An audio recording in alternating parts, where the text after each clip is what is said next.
Hey people, are you ready for your Christchurch experience? Kaore he tangata tau hau I o tau tahi, hewi kotahi, he taone kotahi. Yeah! We are so proud to be a city of love and social change. Our city of exploration is at the heart of the beautiful Canterbury region. We love our diverse landscapes, our incredible towns, our coastlines and our mountains.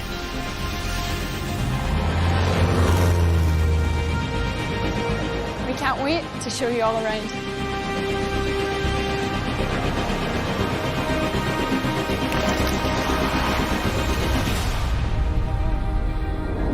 We welcome the world to Ototahi Christchurch.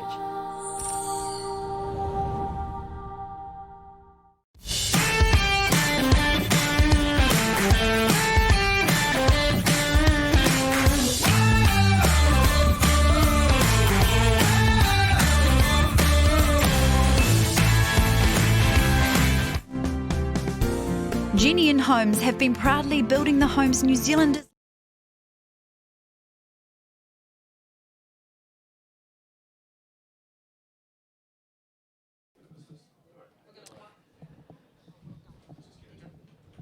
Welcome, ladies and gentlemen, to the Genian Homes 2020 New Zealand Track and Field Champs. You've tuned in just in time to see heat number 1 in the men's 1500 metres. It'll be heat 1 of 2. My name is Hayden Sherman. Join me in the commentary booth is Portia Bing.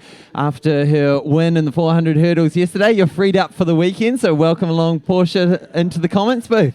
Thank you. It's great to be here. It's really nice to sit on the side of the track under the nice sheltered, area. So pretty exciting weekend ahead. I think the weather's really picking up over the next couple of days, so we should see some good results coming through. Absolutely. The Met Service forecast tells us that the wind is forecast to just die out as the weekend goes, which is good news for all the competitors. But I bet the people who, like yourself who raced or jumped or threw last night would love these sorts of more mild wind conditions.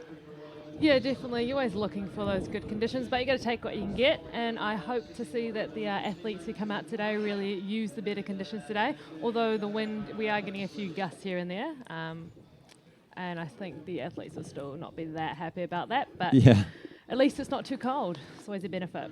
So, interesting tactics here from Isaac Murphy, just taking it out nice and strong. He's decided, well, my best chance of making this final, it's the top 4 go through in the next 4 best times. So he's obviously decided, well, I want to make sure I get one of those good times. So Isaac Murphy out of Wellington setting the pace, and it's Tim Cornish behind him, who this summer has had to do a lot of leading from the front this summer, and I know he's not happy about it. It's like everyone else is just looking at Tim like he looks like a good windbreak to get him behind. Exactly, he's nice and tall. Yeah, exactly. So as he goes wide now and just lets one of our Otago runners, Logan Slee, just come through in the middle there. So first lap was about 66 seconds. Now let me run through the start list. We've got Ben Moynihan, Connor Melton, Jordan McLennan. Nicholas Willis is a name that many of you will know. Great to have Nick Willis back in the country for this. Angus Weymouth, Max Karamanolis, Peter Wheeler, Stephen Langdon, Tim Cornish, Matthew Taylor, Logan Slee, Isaac Murphy and Josh Macy. So a lot of these guys backing up from last night in the 5K. So Peter Wheeler really making a very strong move from a long way out. So probably more known as a 5K boy, and so that's obviously why he's decided, look, he's running a race of his own right now. Does he know there's another lap to go? So talking about that, we had a little conversation about this in the car about doing the backup of the 1500 and the 800.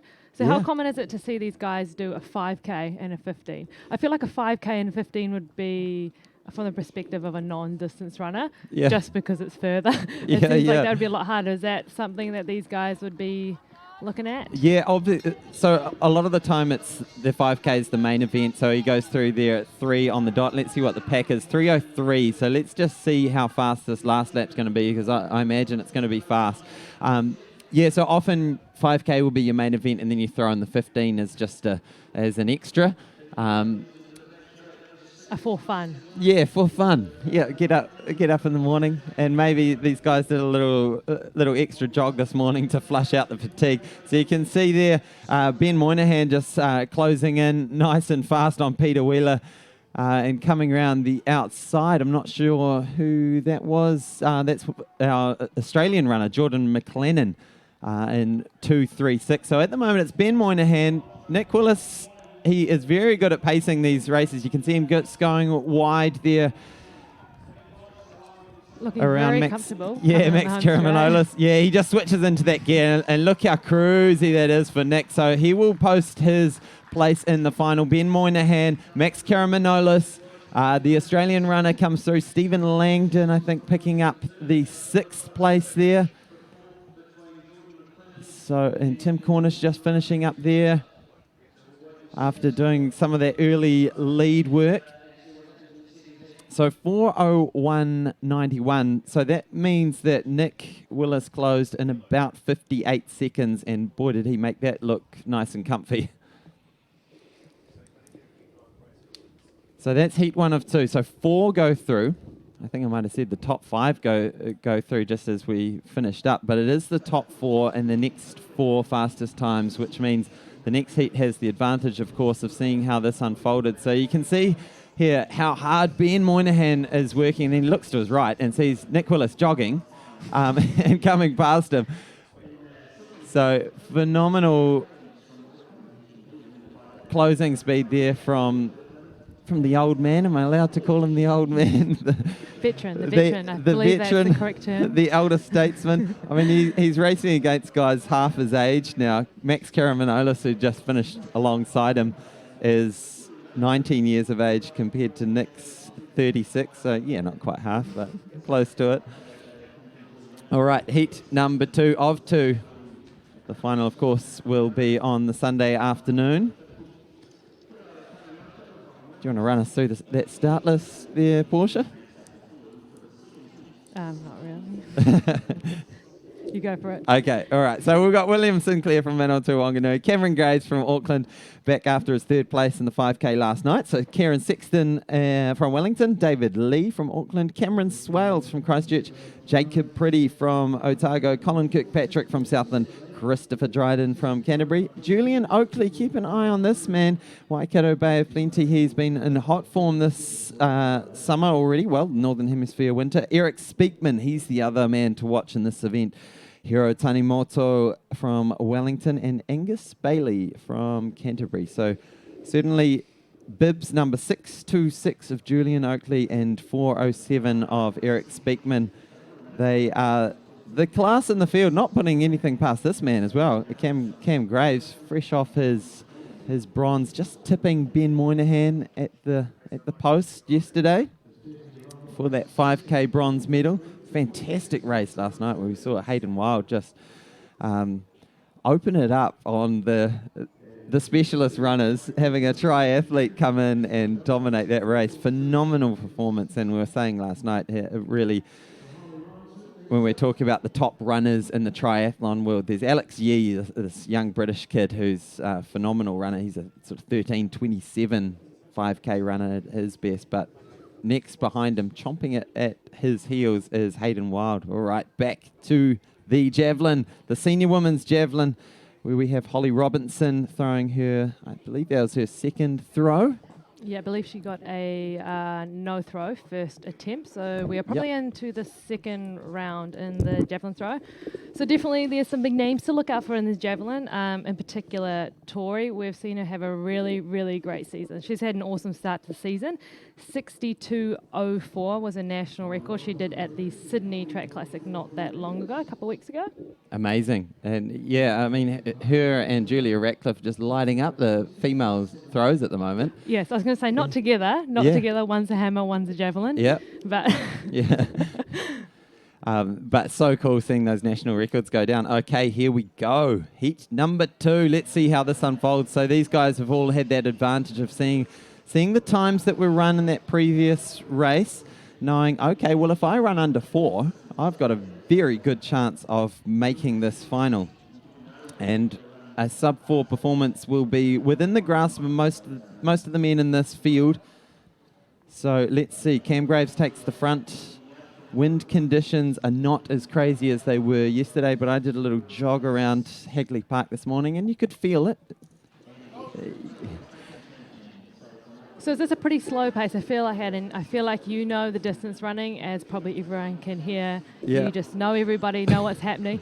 So can you explain to us why, from the perspective of probably more of a sprinter person, they tend to look like sometimes that first 200 metres are almost going for a little walk in the park. Like we've seen a couple of the races where they're kind of slowing up and everyone's really jamming in the pack. Is that a tactical thing we're seeing, or what's happening here? So usually the 1500 metres, it becomes tactical because of the huge advantage that you get from that drafting effect of being able to tuck in behind the tall figure of Cam Graves at the front there.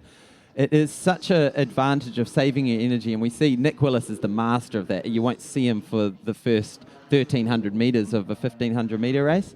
So the more you can play that tactical game, the better. Whereas in the 800, you'll see guys and girls often just take it right from the front and win from gun to tape. It's a lot harder to do that in the 1,500. There's a few more laps to just wear down the legs and take that sting out of your kick. So when we're looking at these guys, we'll be looking to close tomorrow's final in about sort of 55, 56 seconds. So if you do too much of this leading that Cam's doing right now, that can definitely take that sting out and change you from a 55, 56 close to more like a 58, 59, which can be the difference. So for someone like Cam, he's extraordinarily tall compared to the other guys. Is there any benefit to being in the front? I mean, I feel like he could get out there, turn over his longer stride a bit easier rather than being stuck in the pack. Just coming from a heptathlon background, I used to always think when we ran 800s, the worst thing would be getting stuck in the middle of a pack and almost feel like you're shuffling because you end up using just as much energy and can't really you use can that often draft. chop and change, and chop your stride up. So as we see there, is Jacob Pretty just comes on into the lead. So Cam, from Cam's point of view, he's coming at this from more of a distance background. He's the reigning New Zealand cross-country champ, so he wants to get out this hard, just make sure he gets a place in that final. So if he can run sub-4, they're on sub-4 pace, pretty much bang on 4 minutes. So chances are the top 8 guys from this race will go through.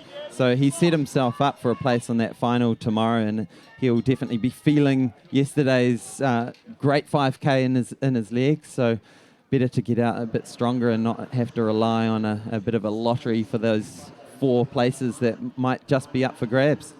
So it is Jacob Pretty leading it out. They've passed the bell. They've got 250 metres to run. Just on his shoulder is Julian Oakley. Now this man is a sub-4 minute miler. He has been having a great summer, and just behind him, Eric Speakman tucked in on his shoulder, another 4 minute miler. So these boys are both capable of running under 3:40 for the 1500, which is generally getting world class once you get into that sort of realm. You see them all taking the little look back to see everyone as everyone's kind of happy there. No one's going to put in a sprint. They kind of look like they're just going to have a conversation down the home straight there. Yeah. Look at that. So just quality class from Julian Oakley. We saw it from Nick Willis as well. So there's Cam Graves. He's ticked his place in the final. Sub-4 performance. And all of those top 7 there should move through. It'll be interesting to see where that final fastest 4 place goes. So Julian Oakley, Eric Speakman, both looking really, really comfy with that one. As we hear, just looking over their shoulders, Jacob Pretty in there as well. Almost saw Julian smiling there. Look at him. Makes it look very easy. And from most people would look at that and think, would have better things to do on a Saturday morning. Yeah, so also David Lee from Auckland, who I don't know too much about actually. So he came through and picked up another one of those auto qualifiers. So there it is. There's your 1500 heats done and dusted. What have we got coming up on the track next, Portia? What can people expect? What can we expect? We do have the senior women's javelin going on at the moment. Oh, there we go. We've got the men's and women's 200 heats. So I think we've got some exciting entertainment coming through in the 200s. We had a bit of a talk how it's been a bit up and down all over the place. So it's really anyone's game. 100-metre hurdles for the women, 110 for the men. And then leading into the afternoon, some more action.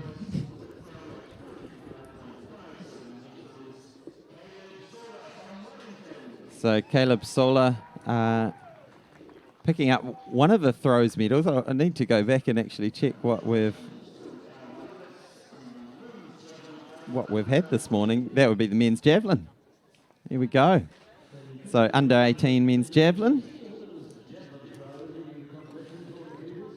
Perfect. We do have pole vault coming up this afternoon, long jump, men's javelin, triple jump, and women's high jump. So we're hoping that the winds have died down a bit for the men today in the pole vault to see some good heights. The women definitely struggled a little bit yesterday, didn't they? We saw some gale force winds. Yes. Pretty tough. So Imogen Aris picking up the win. And that ahead of her training partner, Olivia McTaggart. So it's gone, for the last 3 years, it's gone Imogen, won 3 years back. Then it went to Olivia, and then now it's gone back to Imogen. So those two having a great little battle at Nationals year after year. Yeah, it's pretty exciting for them to have that kind of competition, and they have it every day when they train together as well. Yeah. And we'll see two training buddies in Nick Southgate and James Stein lining up later this afternoon. But on screen, it is the women's javelin. So we've got Holly Robinson out of Otago. We've got Ashley Pryke of Canada, Violet Perry from Canterbury, Victoria Peters from Waikato Bay of Plenty. We've got Lexi Maples, who we've seen a lot from this weekend already, Stephanie Rothel from Auckland, and Jessica Senior out of Southland. Yeah, so it's going to be an interesting competition. I believe Stephanie did take it out last year. She had an awesome season, but like we said, this year we've seen Tori really kind of step up a game. She broke the national record at Sydney. And then we also have the Canadian, who is not that far behind. She's at 57. So hopefully it's going to be pretty interesting competition out there. So for today, these guys will be looking for a bit of it, either a headwind or a tailwind. They don't really want that crosswind. They don't want the javelin to get caught, obviously going across the field too much. So we also have Holly Robertson there. So Holly actually she got silver at the Paralympics in 2016, silver at the Worlds in 2017, and silver at the Com Games in 2018. So world-class thrower there, Holly. I'm sure she'd love to replace one of those silvers with a gold. I bet it's the same woman who's been beating her across all of those different competitions. That's often how it works. Yeah, definitely. And she's got a throw of 45.73, so it's a personal best, and she's the national record holder. So brilliant. She'll be hoping to push out towards that 50 metres, I expect. So 46.01 for our previous competitor, was that? No, so we have it's Lexi now. Yes.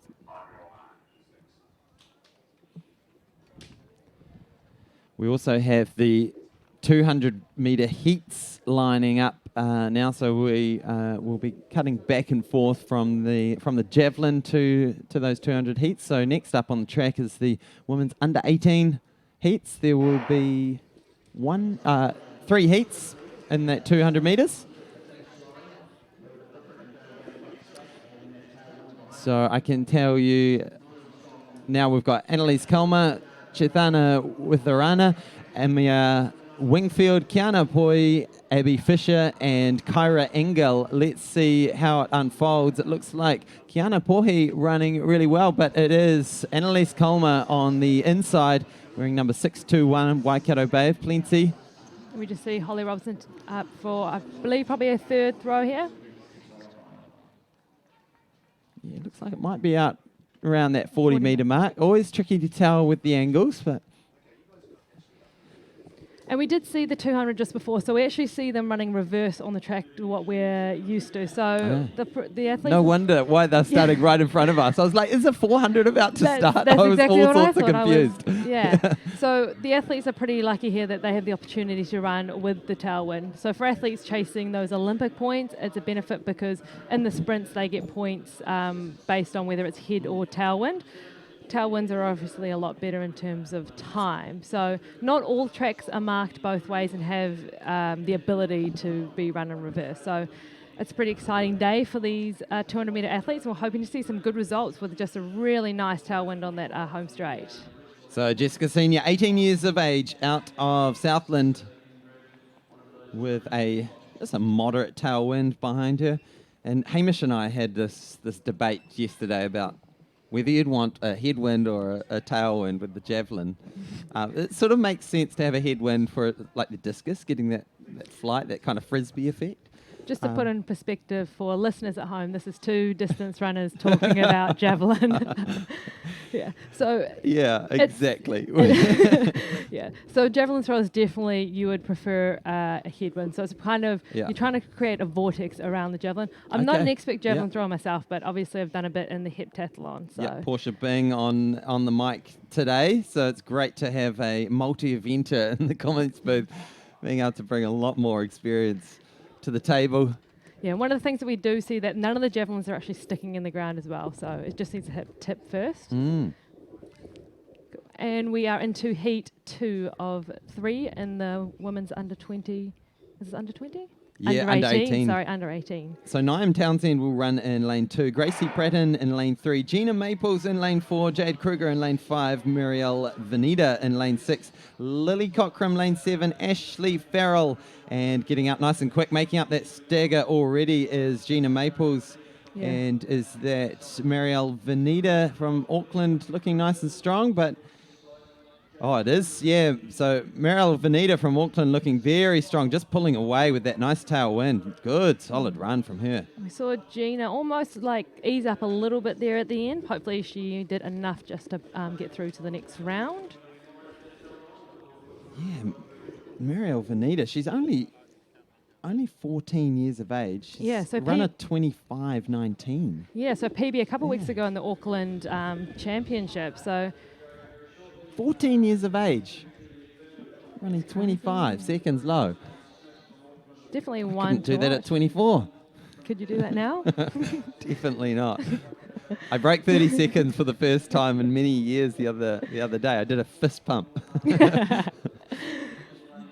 So 49.81 was that for Ashley Pryke, our Canadian. Welcome to the coverage, our Canadian listeners. I know there's a lot of you out there. If you are watching and listening, do pop your comments in the comments section beneath the stream. It'd be great to hear from you all. Yeah, so I actually was talking to one of the we have Tori here just lining up. I was talking to an athlete yesterday who'd come over from America to do our national championships, and she said it was unbelievably cold here. This is not what they expect for a national championship, so I'm sure it's exactly the same for Ashley coming from Canada. Here she is, the New Zealand record holder, Tori Peters. She's been on fire this summer. We will get to have a look at that great technique. The javelin flies out of the shot and looks like it's just shy of that 60-metre mark. It's got a white flag. All right, and we've got heat 3 lining up in the 200 metres, under 18 women. So Julia Burnham will run in lane 2, Zion Smith in lane 3, Hayley Bond in lane 4, Sarah Hewlett in lane 5, Nadia Evans lane 6, Samantha Cork lane 7, Leah Powick in lane 8. So definitely one to look for is Nadia Evans. She won the 100 metres last night, I believe.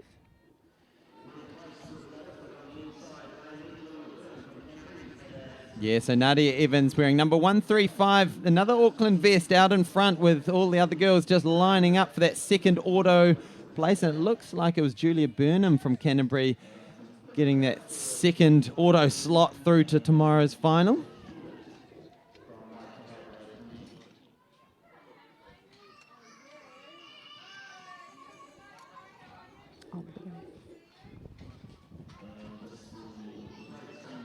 So, yeah, just apologies to those who tuned in earlier this morning, hoping to catch the early morning action.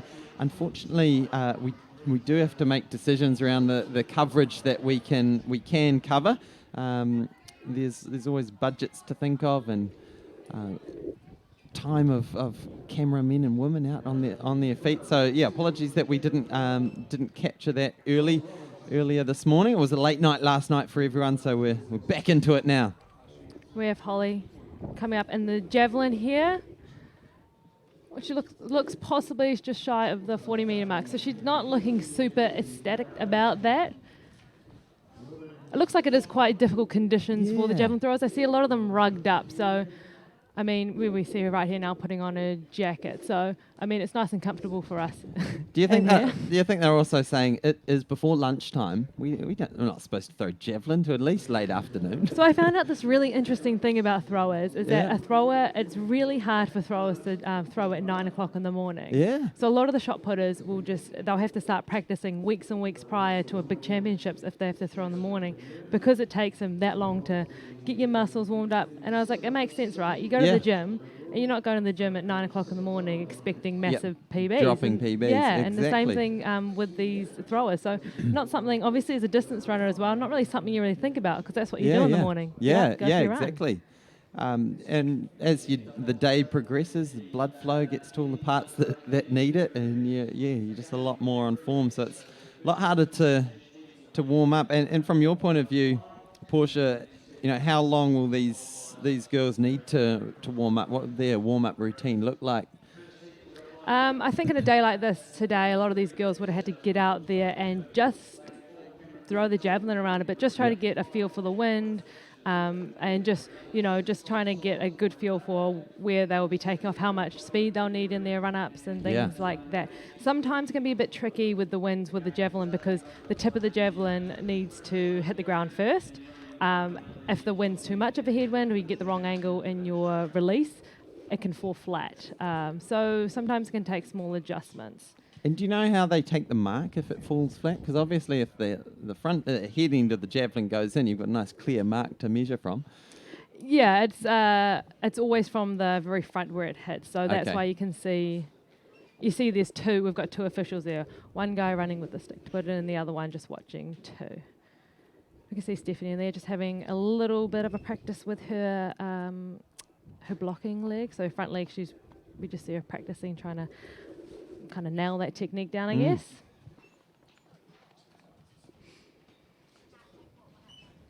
All right, so shortly we're going to jump back to the track and catch the men's under 18 200 metres. Once again, we'll have 3 heats, 47-26.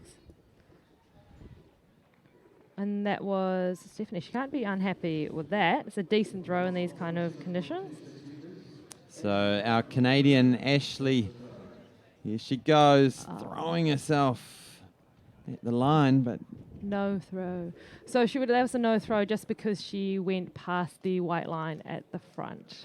It's an interesting event, isn't it? Because you've got to get up to speed as much as possible, but then you've got to slam the brakes on. Yeah. Almost like you're on a what's it called? Those boats that carry the airplanes. They have a name, and they just have to land and slam the brakes on. It's almost like that. You're on the runway and very technical explanation. Like I said, that's the explanations we expect from our distance runners. All right, we're going to the men's under 18 200 metre heats coming up. So our record holder in this is actually Eddie. He ran 20.76 as a national record. Cody Wilson is our defending champion. So do we have our lineup somewhere? Yes, I've got it just in front of me. So lane 3 there, wearing the Hawke's Bay Gisborne singlet, is Jack Sadler. Then Cameron Mantle will run in lane 4. Jack Rogers in lane 5. Thomas Sullivan in lane 6. Caleb Bone in lane 7. And Texas Beattie out of Auckland in lane 8 on the outside. Soaring through the sky. You can see how hard the ground is here. Clearly it hasn't been raining. See the javelin just getting absolutely destroyed when it hits the ground. Can't be good for the javelin. So Tori's really had a really, really great season. I actually saw an interview of her on TV the other day, and she can do a standing throw of 40 metres. So no run in, just stand there and throw a javelin of 40 metres. Considering my personal best is with a run up is 43 metres, that is really impressive. She's got a good arm on her, clearly. I think the technique probably has a lot to do with it too. Yeah. 54.24 for Tori. So sometimes for our javelin throwers, we can see them creep. You know, they start off in the 50s and they can creep and make that 10 metres back. So hoping to see some big ones from Tori in the coming rounds. All right, so heat 1 of 3 in the men's under 18 200 metres, and they are away cleanly. So first 2 to go through in the next 2 fastest times. So times are very important today as they come into the home straight, and it's effectively the back straight. So they'll have a nice tailwind to make use of here. And is it Jack Rogers just in front? Oh, it's very close on the line. So Jack Rogers, Caleb Bone, Jack Sadler, all in with a chance of taking one up. We've got the results in front of us that will come up very shortly, so we'll be able to let you know. So it is, Texas Beatty, sorry. I was seeing the results from back to front. So Texas Beatty in 22.77, he goes through. Jack Sadler is your other auto qualifier in 22.81. And then Jack Rogers in 22.83. So very close on the line, just a couple of hundredths of a second separating them. Clearly a lot of the athletes just doing what they just need to do to get through the next round. It's going to be a big weekend for a lot of them. They would have done the 100s, they've got the 200s, they've got finals. Probably half a dozen of them will be in relay, so they've still got a lot ahead of them. It's early days for the sprinters. 200's one of those dangerous events where you could get the call up for the 4x1 and the 4x4. That's scary. Yeah. It's definitely. I did just get a text about that this morning. Hey, can you do the 4x1? Did you? I said, the sorry. 4x1? Yeah, and I said, sorry, I'm in my jeans. Don't have my official uniform on. What about the 4x4? Have you got the call up for that?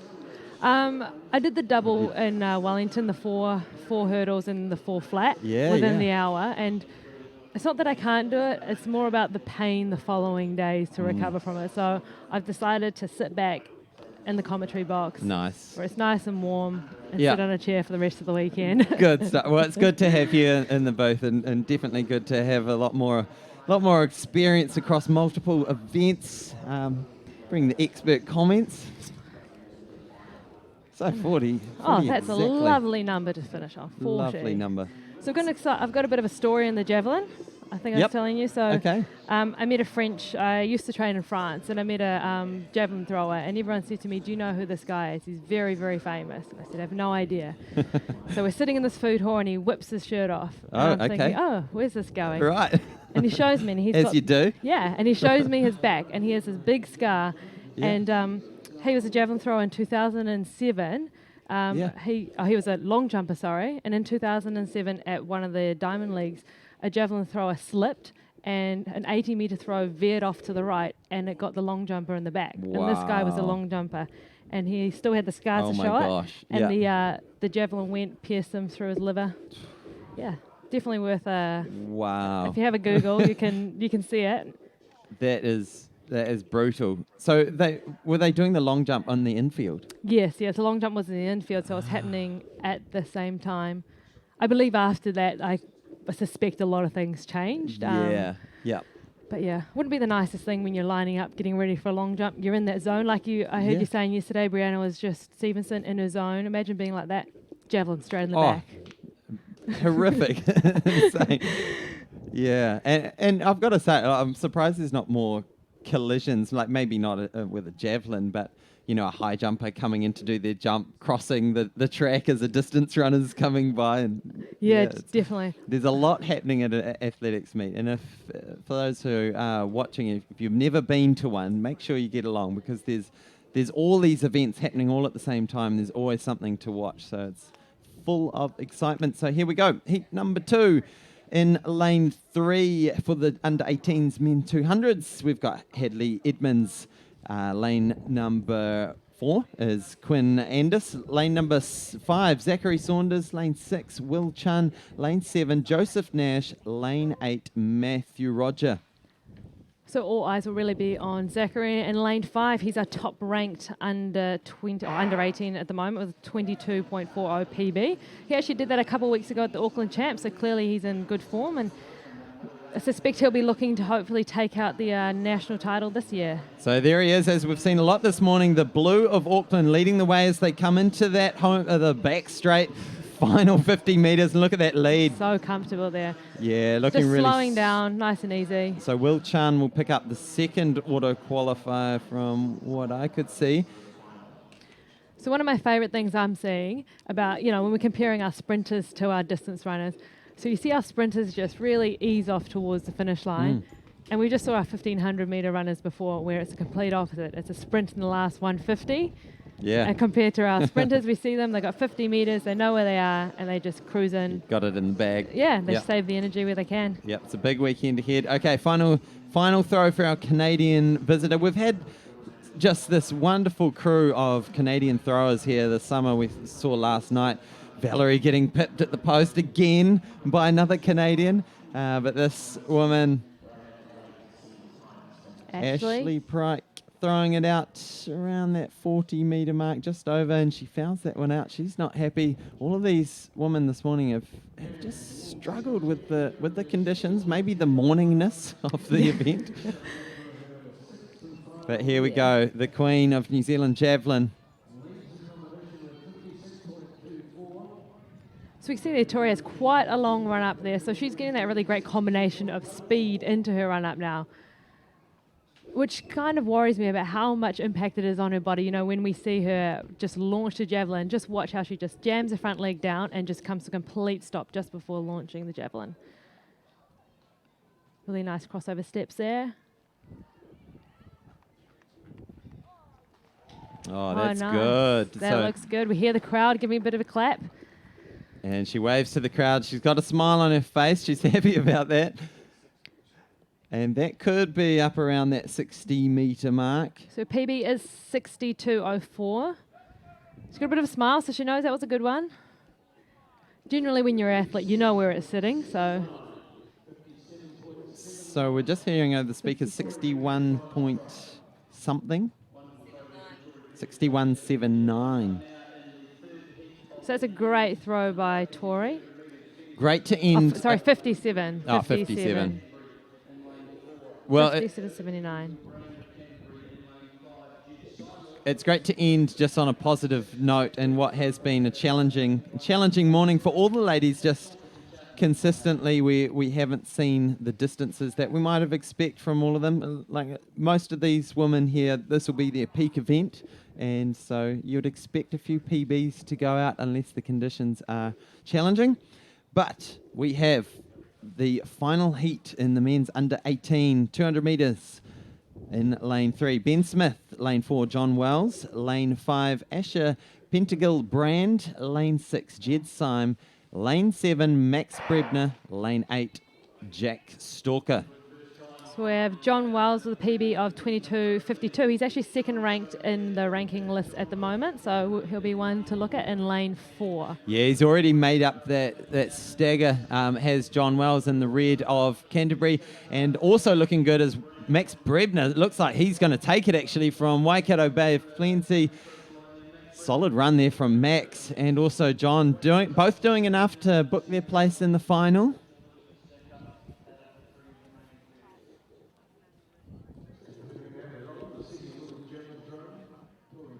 So Max Brebner comes through in 22.67. Just looks over to his left, takes his foot off the gas, and John Wells, 22.97 in third place. It was Asher Pentagill Brand. Only 14 years of age. It's so great. We were saying yesterday, Portia, just about the youth in our sprint ranks at the moment. When you look at both the women's and the men's, it's just, even in the senior ranks, everyone's aged like 19, 20, 21, like so many years ahead of them. Exactly. It makes me feel like a veteran every time I have to run 100. You've run some good hundreds this year, though. Last year. Haven't done a lot of hundreds this year. The competition in the hundreds has really stepped up. I mean, watching it last night, the girls were phenomenal. I mean, every girl, apart from one, to be sub 12 in a 100-metre final. New Zealand hasn't seen that kind of quality in the women's sprinting in so many years. So I've kind of taken a little step back What's your PB in the 100? 11. Put it out there. Around 11.69. I Wow. don't want to say it exactly because I know someone will come in and be like, oh, actually, you've got it wrong. I haven't looked it up, but yeah, it's around the 11.69. I think I ran that once. I love how you don't know. If I'd run under 12, it'd be in my Instagram bio and in my LinkedIn bio. I'd have a T-shirt. Same if you run that sub 30, right? Yeah,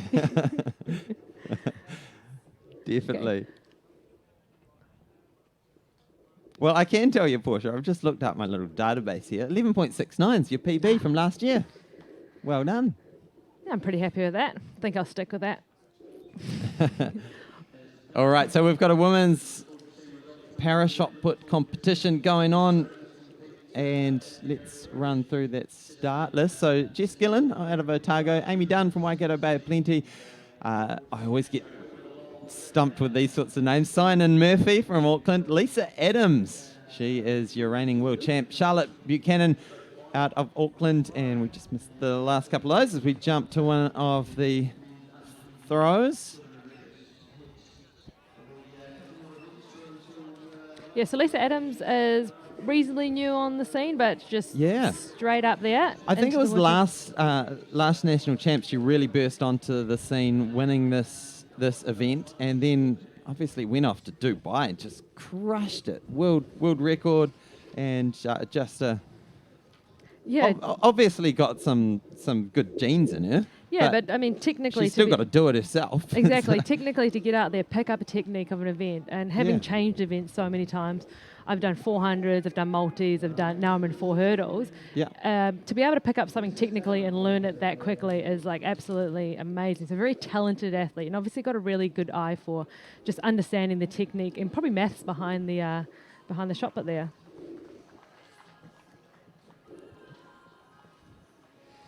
So there she is, her first throw, and we'll keep a track of how these go, because we could well see a new world record go today. Oh, there we go. We do have the start list after our producer has just left the comments booth and run to get the start list for that para event. So rounding off the start list, we've got Lisa Adams, Charlotte Buchanan, Claire Kiefer from Australia. We've seen a bit of her this summer over here, and Caitlin Dorr. So 14-14 for Lisa Adams' first throw.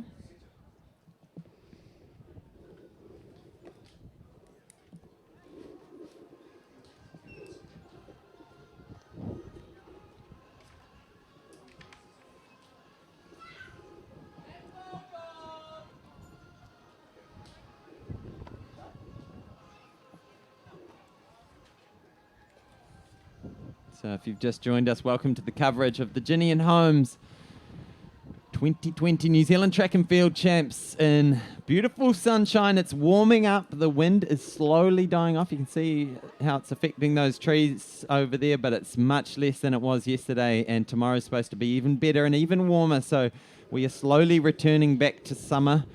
So this is Claire Kiefer out of Australia. So one of the interesting things that I've kind of noticed is that a lot of the shot putters have their, and I've seen Valerie do it too, like they tape their fingers and their hands and use chalk and stuff. And interesting fact that I found out is that in Javelin, you're not allowed to tape your fingers. So you're not allowed to use gloves, you can't tape your fingers, but you can, but you can in shot put. Seems like double standards to me. I guess in the Javelin, you've already got the rope as a grip. So. Yeah, that's true.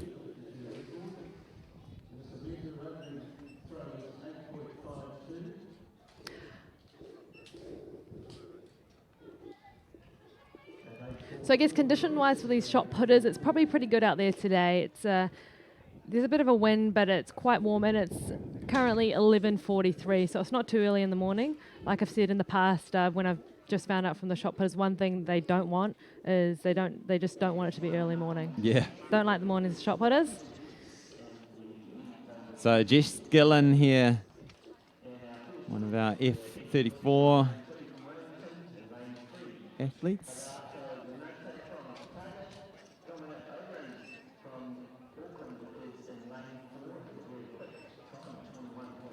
with a throw of 8.44 there. Oh no, sorry, they're just changing it over.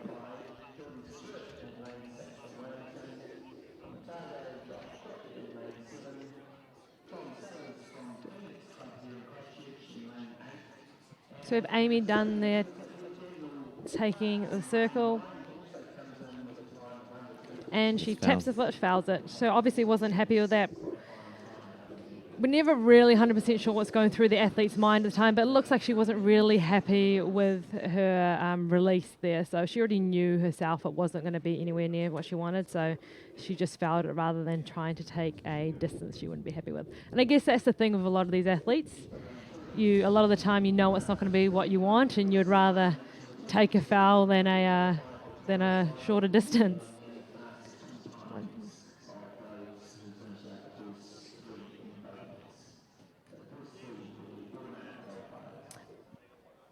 So there's Lisa Adams getting prepped for her throw. We see her chalking up there. Now, what's the story with that chalk? Is that so you don't get any sticking of the shot to your neck, or what's going on there? I think chalk does the opposite. Yeah. Do you go to the gym much? I feel like I feel like, it gives you grip. Yeah, it's okay, not right. It's not yeah. sliding. Right, yes. I don't think people putting chalk on their hands to do pull-ups in the gym. Yeah. Slip. I've got to admit, I've never used chalk at the gym. I usually don't have time because I'm like trying to squeeze in a short weight session after a 1 hour run.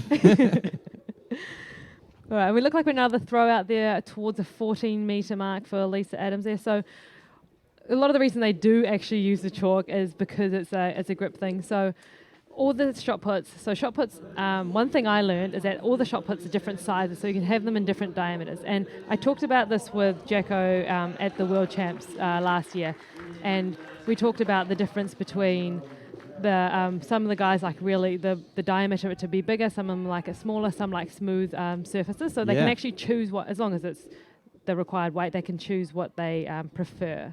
So I think a lot of it is just to do with that grip with the chalk.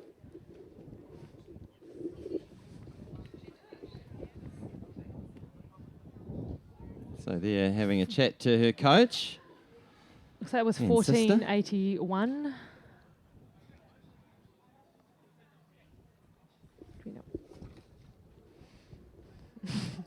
And they're just having a great time. So that's what you love about athletics, right? You can lean over the fence, have a good time, have a bit of a joke.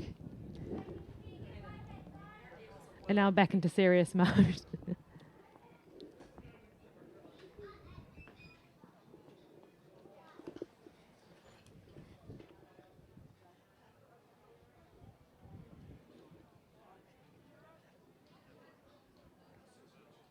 So we've just had confirmation that 1481, I needed to go and check my stats, but her world record was 1470. So she's just added 11 centimetres to that. So, ladies and gentlemen, you've just seen a world record this morning. Very exciting. And talking about world-class performers, here's Claire Kiefer. Now, she's a bronze medalist from Rio 4 years ago. She picked up the bronze at Dubai last year in the World Champs. So another truly world-class performer. So that's an amazing effort on Lisa's behalf, because 11 centimetres, like, correct me if I'm wrong, but that is a very, very big difference in terms of shot putters. Like, we're not necessarily seeing shot putters, we're seeing centimetres. We're not seeing, we're not, 11 centimetres is a really, really big improvement there. No wonder we saw them having a good time over the fence. A little celebration there. It's not even lunchtime. No, It's what a doing it in the great way to morning. start Saturday. All right, so we are into the first heat of 2 in the men's under 20 200 metres in lane 2. We've got Ethan Butcher, lane 3, Hayato Yonito, lane 4, Dominic Overend, lane 5, Isaac Oliver, lane 6, Jordan Stewart, lane 7, Josh Crook, lane 8, Tom Sellers, and lane 9, Daniel Parks. Solid field. Definitely. We saw Daniel Parks yesterday in the 400 hurdles for the men, He put on a bit of a show trying to run down Mike Cochran in the top straight. Unfortunately, the wind just got him, so he'll definitely be happy that today he's got a bit of a tailwind down the back straight. Yeah, so far it is Dominic Overend looking pretty strong, but also on the outside, Daniel Parks out of Australia. Well, it looks like he's well in the lead, and maybe the Wellingtonian just coming through, Jordan Stewart. Or was that Isaac Oliver? Oh, pretty close. So looks like the Aussie might have just taken it, Daniel Parks. So first three go through as automatic qualifier, which of course is why Dominic just eased up at the line. Oh, there we go. We've got Daniel Parks through in 21.86. So he looked very comfortable running down the home straight. Yeah. He's definitely a 400 metre hurdler. You can just tell by the way that he was striding. Really long, easily strides in there. Isaac Oliver with 22.32 for the second place, and Dominic with 22.34 for the top three automatics. We have Jordan Stewart in there for 22.52 and fourth. So we didn't see much from Dominic Overend last year. I think he was injured for the national champs, but he the year before he was showing really great talent in the under 18 sprint ranks. So good to see him back in the game. Definitely, like we said a little bit earlier on, our 200-metre sprinters will be loving this turnaround of track. I can just see their faces at the end. They'll be stoked they're not running into the headwinds today. So it's always the advantage of being a sprinter. Unfortunately, anyone who runs a full lap, they get no choice. Yeah. You'll find a win somewhere, right? Yeah, there'll be a win somewhere. In places like Wellington, often you've got it the whole way round. So here she is. Yeah, recently crowned again world record holder. So we just saw Lisa in her prior throw break the world record. And of course, putting the chalk on for extra grip. Hayden, what are you thinking? Not for extra slip. All right, so knees strapped up. But she has come to play today at Ngapunawai in Christchurch. Here she goes. Throw number 3. Out around that 14-metre mark again. It's always a hard thing to do for an athlete to go out, get a PB, get a world record, let alone PB, and then step back in the ring again and try to back it up again. You know, it's really interesting to see the athletes, just the change in the way that they hold themselves. You know, take your minute to celebrate, then turn back in and go, cool, I've done this, but it's still a competition. So 14.37 there for Lisa for her third throw, which is also an amazing. She's having a great series here. 14.14, 14.81, and 14.37. Very consistent. All right, heat number 2. And we have Matt Durant in lane 2, Ethan Wallace in lane 3, Tommy Tapuni in lane 4, Ethan Calder-Cass in lane 5, Ben Allen in lane 6, Travis Baylor in lane 7, Will Campbell in lane 8, and Tyron Hilton will run on the outside. So another really quality field. Ethan Wallace, he's your reigning New Zealand secondary schools champ. So keep an eye on that boy. But also Tommy Tapuni, we saw him yesterday in the hundreds. Yeah, and he's had a great season. He's really starting to come through, especially in those 200s. His dad was a great high jumper back in the day, old Roger. Done my fair amount of high jump sessions with Roger back in the heptathlon days. Yeah, nice. So interesting to see that Tommy's jumped out to the 2, not following the footsteps of his father. So Tapuni wearing number 212, just inside of him, 639 in the black of Waikato Bay of Plenty. Well, black from the back. It's red and yellow from the front.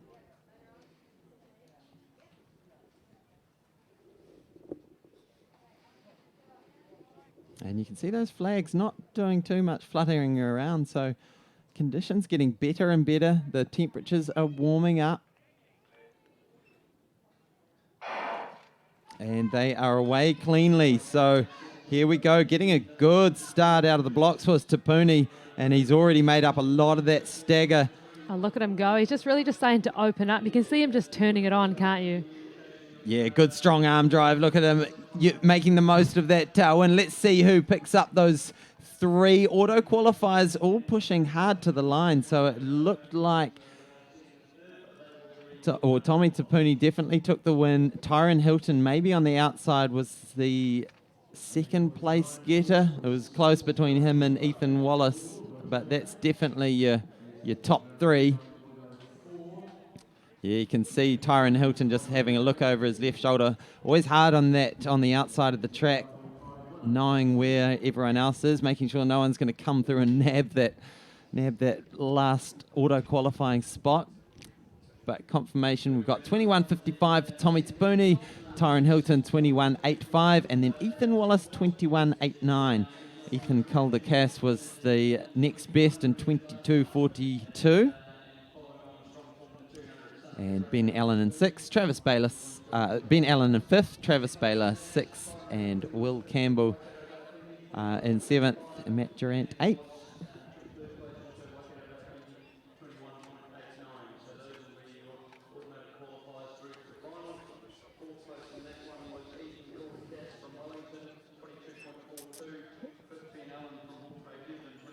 Here we are with our shot putters. I think believe we're heading into round 4, so I believe we'll have a bit of a shuffle around of order the athletes are going to throw in. We see Elisa Adams here, chalking up to get that grip for a 4th throw. She's had a great series so far, 14.14, 14.81 and 14.37. We do believe the 14.81 was a personal best and a world record on her 2nd attempt. So yet to be ratified, of course. Don't take everything from the comments booth as gospel, but we can tell you it was a incredible throw, and this one looks like really good. It's tricky to tell with the angle, but she's stoked. She's looking happy about that one. Let's have a look. She gets nice and low, drives across that circle. You can see the momentum that she carried across that circle, almost threw her out.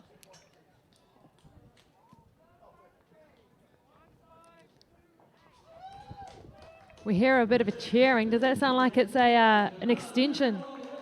There we go. It's a new wow. 15.28. Oh my gosh. So 15.28. Ladies and gentlemen, she came in with a personal best of 14.70. And Portia, you were saying that 11 centimetre improvement that we just saw was big. 15.28.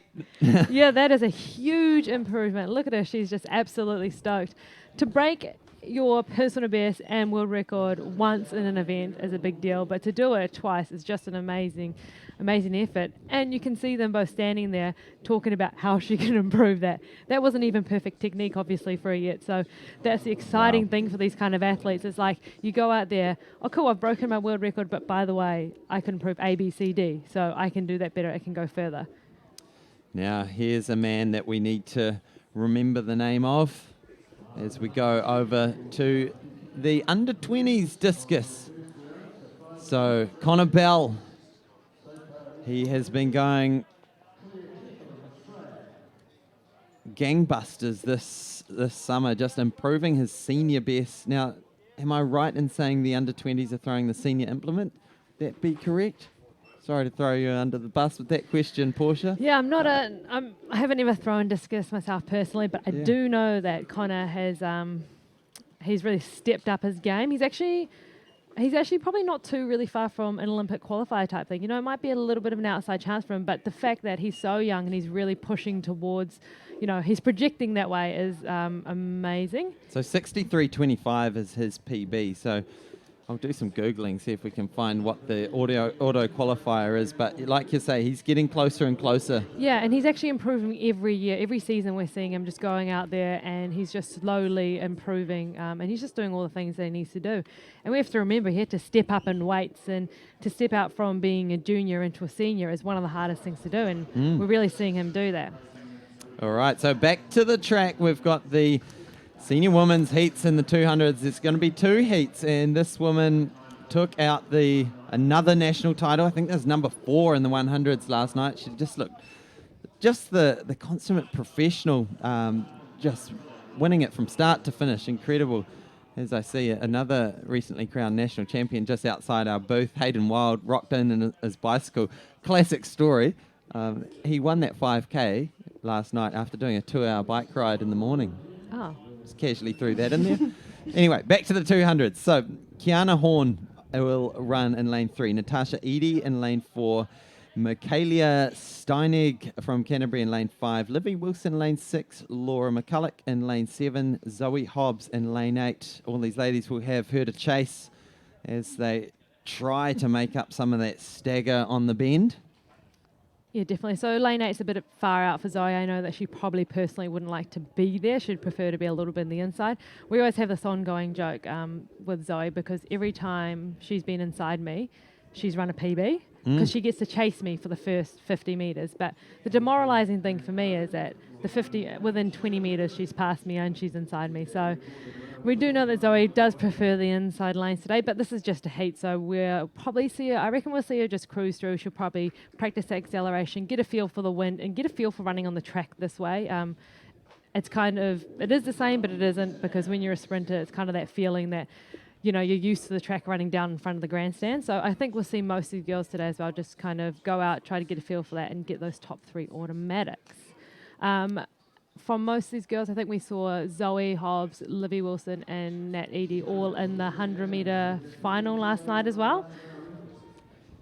Yeah, absolutely. And back to Lisa Adams, who's just on fire, unbelievably. Breaking the world record twice this morning already and smashing it in her second attempt.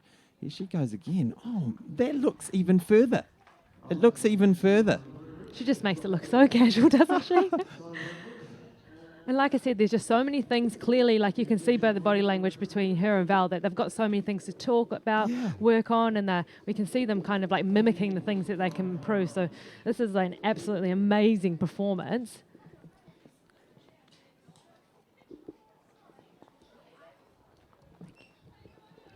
$14.59. So I was deceived by the angle, but that's a good solid throw again. 14.59. So we're back to the track.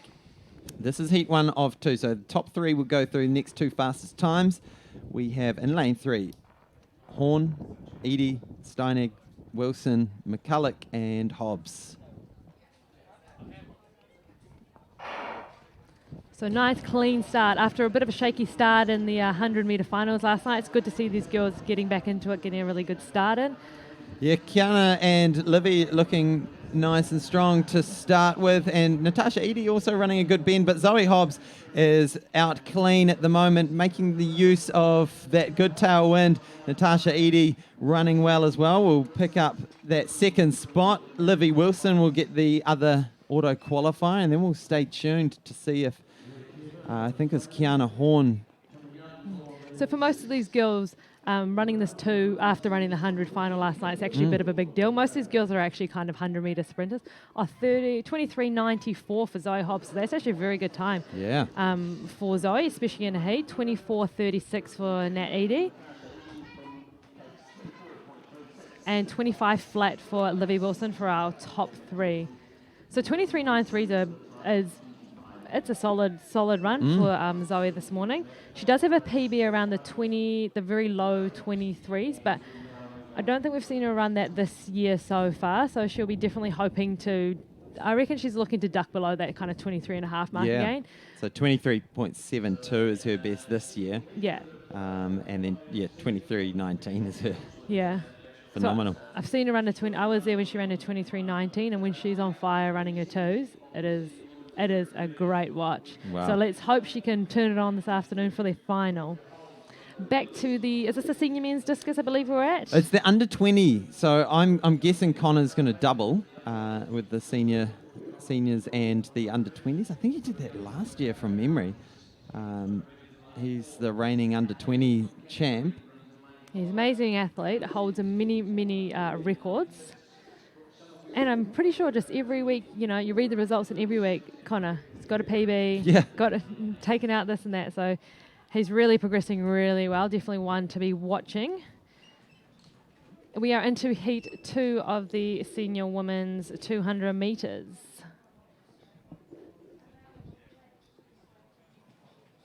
Heat 2 of 2. Yeah, heat 2 of 2. So in lane 2, we'll have Hannah Maloney of Canterbury. In lane 3, Georgia Hulls of Hawke's Bay Gisborne. Lane 4, Rosie Elliott of Otago. Lane 5, Anna Hayward of Canterbury. Lane 6, Brianna Stevenson of Auckland. Lane 7, Brooke Summerfield of Waikato Bay of Plenty. And in lane 8, Rebecca Joubert. So this is a bit of a stacked heat here. We have Georgia, we have Rosie. So we've got lane 3, lane 4, lane 6 and lane 7 all having appearances in the 100-metre final. I believe Georgia last year ran an amazing 200 to take out the second. Brianna Stevenson fresh off her PB and win in the long jump as well. So it's looking pretty even. If anything, Rosie Elliott might just have the edge coming up on the inside. So wearing number 471. Rosie's looking strong, but also on the outside, Brooke Summerfield is running away. Yeah, so Rosie Elliott just pulling away in the last 50 metres. And that is going to be close. I think it might have just been Brianna Stevenson who got pipped for that final third auto qualifier, but I imagine she'll duck through with one of the next 2 fastest times. Oh, there we go. Rosie Elliott, 23.83. 23.91 Solid. from Brooke. Wind is 0.2 Georgia plus. Hulls and Georgia Hulls 23.99. Brianna Stevenson's 24.06. So that will push through Brianna Stevens through the final. That's a great quality heat. All sub 24. I believe that was a lot quicker than the other heat. The girls actually had to work quite hard for that, I believe. So, you know, someone like Zoe and Livy and the girls from the other heat might have a little bit of an edge going to that final. They didn't have to push quite as hard, but they have plenty of time to rest.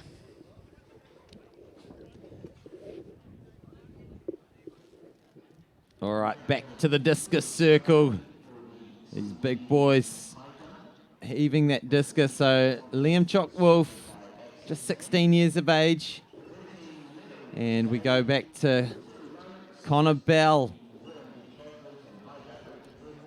the future of discus throwing in New Zealand. He's got the track pants on. Still not warm enough to take those off.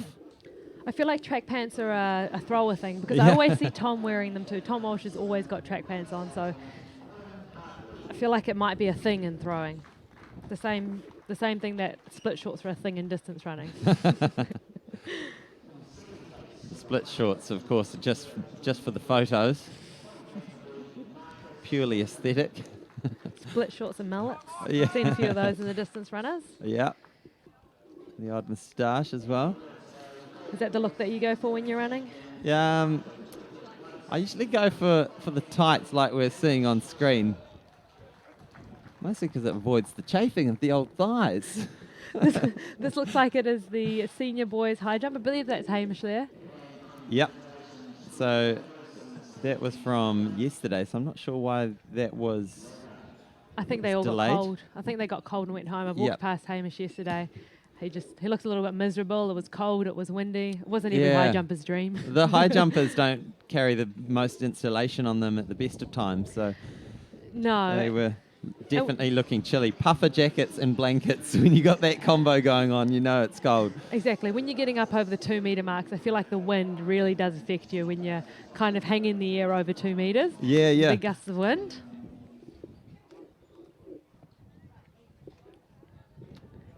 Now, talking about distance runners, split shorts, I did hear that you did a bit of a run. You had a bit of a race not that long ago. Yeah. I did a small little track season, 2 races, and then my Achilles said, "Okay, enough. Go back to your jogging and your short little gym workouts with no chalk." So you're 15. What was it? You ran 15 minutes in the. Oh no, just a tick over 16 minutes for the 5K. 16 minutes of 5K. Yeah. I can confirm, Taranaki champion. There weren't many of us in the race. Doesn't matter. Got to be in to win, right? You've got to be in it to win it. So, yeah, and then I did a 3K as well. So, had a few of the young guys battling me for that. So I can't claim the win in that one. So 16 minutes. You're only 3 minutes off an Olympic qualifier. Mate, if you start training now, Only I believe 3 you minutes. can make it. It's a kilometre. I'm a kilometre behind. Oh, well. Here we go. I can still have dreams. But here we go. Heat number 2 in the men's 200 metres. 2 of 2 heats. So, I'm looking. Oh no, this is heat number 1. What am I doing? All right. So, running in lane 3 will be Edward Osei Nikitia. Lane 4, Bailey Cotton. Lane 5, Shula Orr. Lane 6, Dare Oye. Lane 7, Hamish Gill. Lane 8, Jarvis Hansen. And lane 9, Liam Montgomery. They will restart this. Man, we've seen a few restarts this weekend. Yeah, definitely. Now, I think for me, this is going to be a really exciting final when it comes to it. I mean, Hamish Gill has been just absolutely on fire. He's just come through. He's currently 20.93 PB this year. Exactly. And we haven't seen Eddie run many 200s, so he's stepped into the double. He didn't do that last year. But we do have a few other runners. It looks like it's going to be a really, really good final. And I think when I was having a look at the list as well, our top between 1 to 9 are all within like 100th of a second. Wow. Yeah, so this year so far we've got 7 sub-22 men. And yeah, so Eddie is not going to have it all his own way like he did in the 100 yesterday. It was a great race, but he is up against it with a quality field, even in this heat. So let's see how this unfolds. Hamish Gill is the man to watch. He's running in lane 7 in the blue of Auckland, but also in the blue of Auckland. Look at him getting out nice and strong as Edward Osei Nikitia. Hamish Gill there wearing number 139. So Eddie is storming up on his heels, but almost just jogging it through was Hamish Gill. Yeah, so like I said, Hamish has been in great form. He looks so comfortable when he runs a 2. I feel like a 2 is quite a good distance from 2. He's quite a tall guy, and when you see him turning over, maybe he could go out to 4s. Once he gets up to speed, he gets those big limbs going. So Hamish Gill looking comfy. And I think it was Bailey Cotton who snuck through for that third auto qualifier just there in lane 3 it was. Yep, so we have Hamish Gill in 21.60. Eddie was in 21.65 and waiting on third to come through. Yeah, it was actually close for third and fourth, so let's... Results coming through to 22.48 for Bailey Cotton in third. Now let's see, so 22.55 for Jarvis Hansen. So how far do you reckon you can run in 21 seconds? Oh, man. What kind of distance do you reckon you can cover? I'll have to do 100 metres? Oh, definitely 100. It's a bit of an insult, isn't it? I'm sorry, we're talking to a 16-minute 5K runner here. Yeah. Well, I don't know. I'd be on the straight. Let's put it that way. I'd be on the straight when these guys are finishing. 160? 170? I'd say 160. Don't know. I'd need to work out the maths. Pretty sure I've done a rolling 100 in about 13. Rolling. Hey, you got to start from blocks. Yeah, maybe sneaking into the 12. Anyway, big thank you to our sponsors, Jenny and Holmes. Let's change the subject. So Christchurch NZ, Athletics Canterbury, Aon, Christchurch Casino. So big thank you to all those sponsors.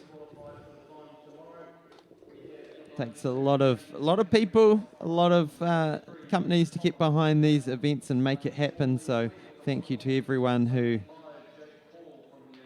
has got behind it. So heat number 2. So remember, we've got 2 heats for this 200 metres senior men's. So top 3 go through. The next 2 fastest. So James Guthrie Croft will run in lane 2 from Auckland. Andrew Popham from Southland. Liam Webb from Wellington. Jake Paul from Otago. Elliot Nye from Canterbury. Tian Welton of Canterbury. We saw him feature very prominently in the 100 metres last night. Cody Wilson, 19 years of age, out of Wellington. Another very quality 200 metres. Yeah, Cody Wilson was I believe the under 20 champ last year, so stepping up into the seniors this year. Yeah, and seniors. We've got 4 teenagers in this race, including James Guthrie Croft. You can see on screen there wearing the blue of Auckland, running very well. Bib number 145. But Tian Welpton looking great on the outside, as is Cody Wilson. So it looks like Tian Welpton, Cody Wilson easing up at the line. Don't ease up too much because coming very strong on the inside was Elliot Nye and James Guthrie Croft having to work pretty hard. So again, we're going to have to watch and see what these results say. That was close. Yeah, it's always that risk when you see the athletes just getting a little bit too comfortable. You can see them there just easing up, just... Oh.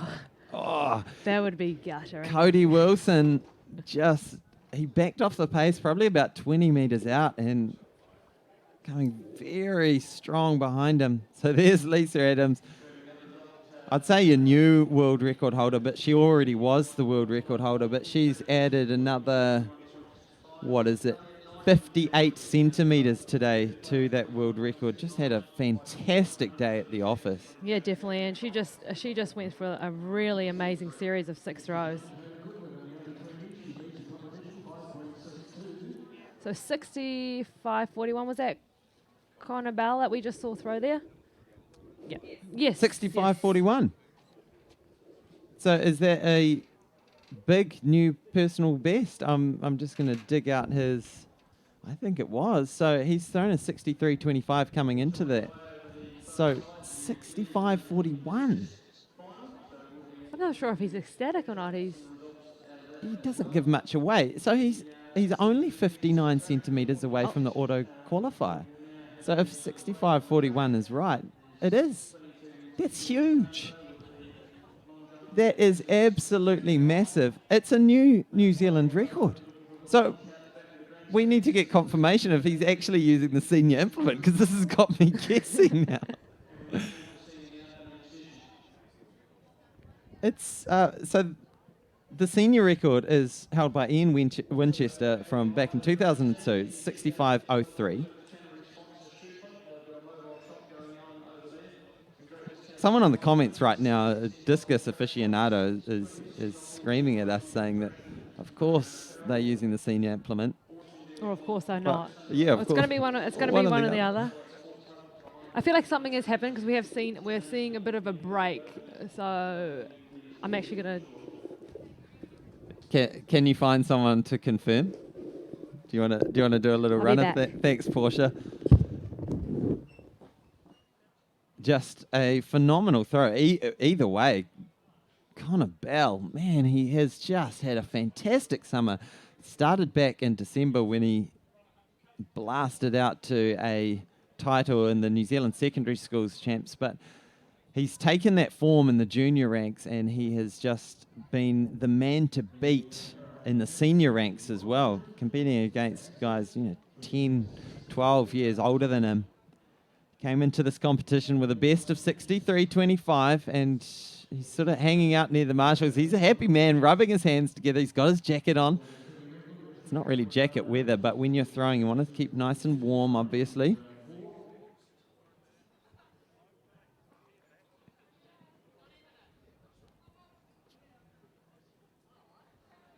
So we go over to the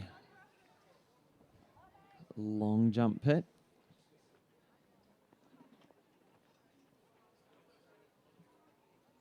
Max Abbott here, just 16 years of age, out of Wellington. Got 5th at the New Zealand Secondary Schools Champs back in December.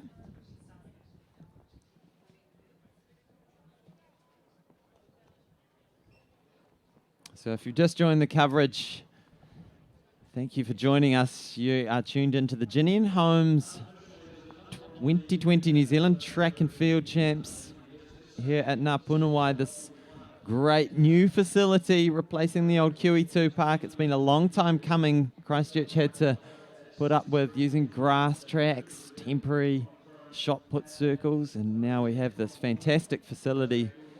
And we are getting some nice, fantastic summery weather this morning after the wind and cold of yesterday. It's definitely feeling warmer. The wind's just backing off a bit.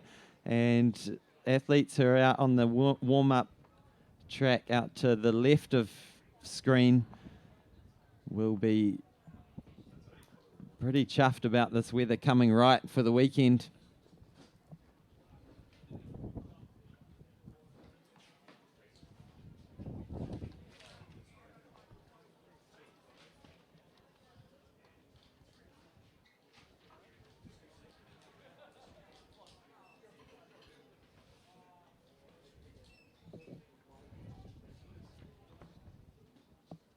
So I'm guessing this is the women's under 18 long jump, but we're just looking through for start list. We might need to send our producer on a little run again. Find the start list for this one.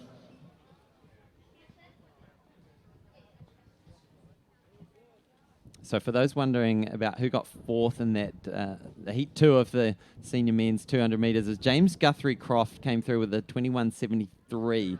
So that should sneak him through. And then in fifth place, Liam Webb with a 22.04. So those athletes who are hoping to sneak through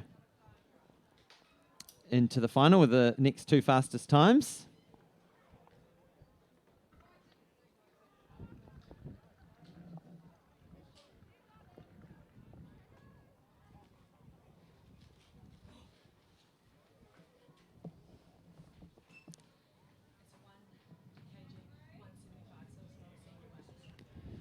So Portia's just come back in the comments booth and let me know that indeed the weight that Connor Bell is throwing with is slightly lighter than the senior one. So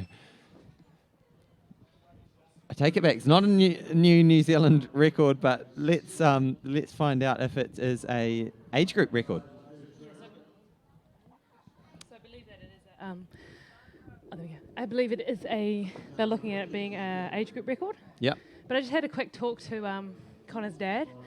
Sorry if I sound really bad. Yeah, you've been running all over the show. I ran straight across the other side of the field to ask him. And his dad didn't... You got your 400 flat in after all. Exactly. His dad did inform me that he is doing both. So he'll be doing the senior weight tomorrow, which is the 2 kg. Okay, cool. Well, that explains it. So throwing well with the lighter implement, definitely a good warm-up ahead of tomorrow. Sorry to our throws community who were screaming at us through the other end of the stream.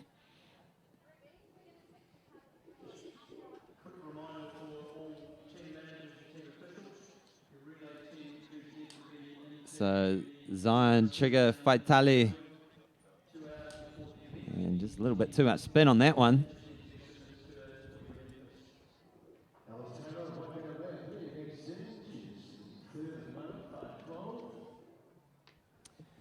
Yeah, so on screen is the women's under 20 long jump.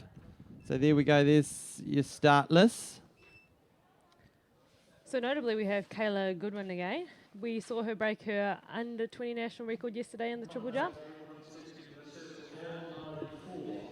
So doubling up today in the long jump and the triple, and I believe I saw her name in the hurdles as well. So big weekend for Kayla. Here we go, Connor Bell again with the 1.75 kg under 20 weight in the discus. His previous throw, we believe, was a national record for the under 20 weight. Wow, that is a monster throw. It really is. Everything this man's touching is turning to gold. He is on fire this summer, rubbing his hands together, loving it. He has so much speed across that circle there. When you see him spinning, he just really, really winds up. And it's great balance at the end. I don't know how he can kind of counterweight his balance so he doesn't fall out of the circle there. I'm pretty sure that every discus thrower knows how to do it. But for someone who's not a discus thrower and has never spun like that in my life, here we go, 65.92. So he's improved on a 65.41. Added another casual half metre to it. Yes, that's amazing. Just like we said earlier this morning. So that is a New Zealand under 20 record. And it may also be a New Zealand under 19 record. So his previous best coming into this with the junior implement was 63.90. And he's thrown the senior implement 63.25, so that kind of makes sense that he's going a little bit further. Now here she is, the woman we talked about just before, Kayla Goodwin. She's already had a successful weekend. Yeah, great triple jumper. I don't think we've seen a lot of triple jumpers come through New Zealand for a little while, but she's really starting to be a bit of an up-and-coming star, I believe, in the jumps. Yeah. So I think she was third in the senior women's long jump yesterday. Behind that great performance from Brianna Stevenson. It's quite good conditions out there for long jump this morning. There's a nice tailwind going. It's not a crosswind, crosswinds aren't great for long jump, but sometimes you have to keep in mind though that a tailwind, it can almost be detrimental if it's too much of a tailwind, because the board is so small that you, any little differences in your rump can change your ability to actually hit the board. Yep, you can either overshoot it or have to chop your stride up a little and So lose that speed. 4.70 there from Kayla. 5 meters 70. Sorry, 5 yeah. meters 70. It's a bit of an insult, 4.70. Sounds more like my sort of long jump. So we see all the coloured markers on the side there. That's all the athletes. Everyone has their specific run up right up to the last centimetre where they start. 113. Yeah, so unfortunately we don't have the start list in front of us, so we've just sent our producer to go and grab some start lists. Oh, there we go. Brilliant. We have them in front of us. So Jorian Forey there from Auckland.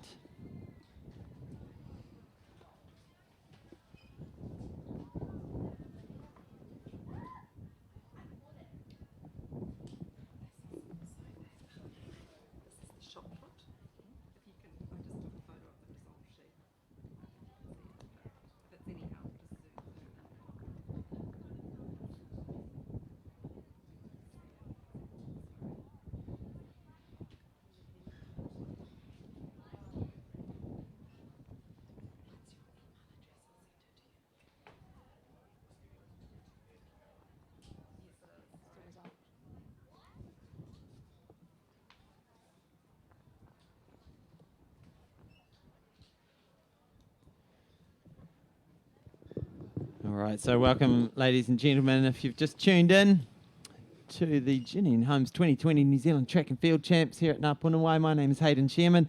Join me in the comments booth is our recently crowned 400 metres hurdle champ, Portia Bing, and New Zealand record holder. It's great to be here today, hanging out with Hayden, sub 17-minute 5K runner. Keep saying it. I'm just, I've been doing a lot of research on the athletes and stuff, and I was so happy when I found out. I was like, do you know what? Hayden wants to talk about the hurdles. Let's talk about Hayden's races too. Taranaki 5K champ. Let's just leave it there. We don't need to talk times. I was also, just note this one down, 2 years ago was the Taranaki 100 metre senior men's champ. I was the only senior man in the race. No one needs to tell you your first and last. Yeah, we should be putting that in your bio. Yeah, that should be. It should definitely be in my Instagram bio. Cool. So we do have an exciting day coming up here. We've had the women's shot put para, so we saw an amazing performance by Lisa Adams breaking her world record not once but twice. So, and we are currently at the men's under 20 discus. We've seen Connor Bell come out and also break his own national record not once but twice. So he's currently sitting at 65.92. So I was just saying, Hayden, before that, it's a pretty big effort for an athlete to come out once and break a PB, get a PB, but to come out again and do it again in the next row is just absolutely phenomenal. So exciting things ahead for Connor. He is also throwing in the senior men's. We see him there just getting prepared. So the weight here we've got is the 1.75 kg weight, which the seniors will be at the 2 kg. 2 kg is the Olympic weight as well. So I think Connor will be kind of pushing towards that Olympic qualifier, creeping slowly towards it. And especially after today's performances, I'm sure he'll be pretty amped for tomorrow for the senior men's. And our weather only just keeps getting better and better here in Christchurch.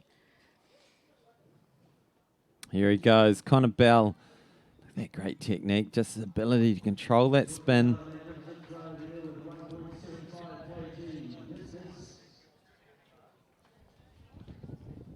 He's such a casual athlete, isn't he? I remember I've seen myself do things, and after I do something good, I feel like I get way too excited, and I see people like Connor, and I was like, oh, he's just so casual. Oh, I've broken a record, no biggie. Yeah. Just par for the course. Do it probably every second time I turn up. Wow, 64.89. So again, still an amazing. Yeah. He's having a great series here, Connor. He's in awesome form. Yeah.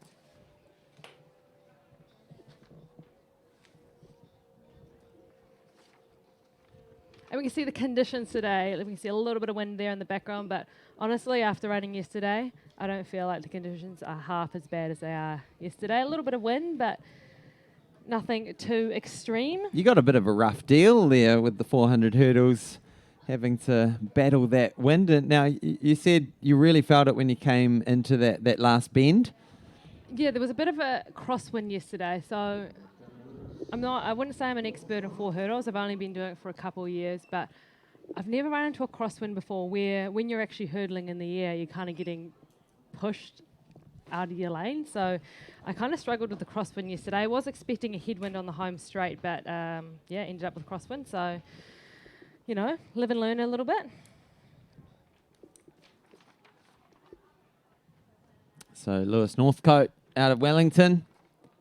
We're getting towards the close of this. It might be the final throw for Lewis potentially, but certainly coming towards the close of this men's under 20 discus competition.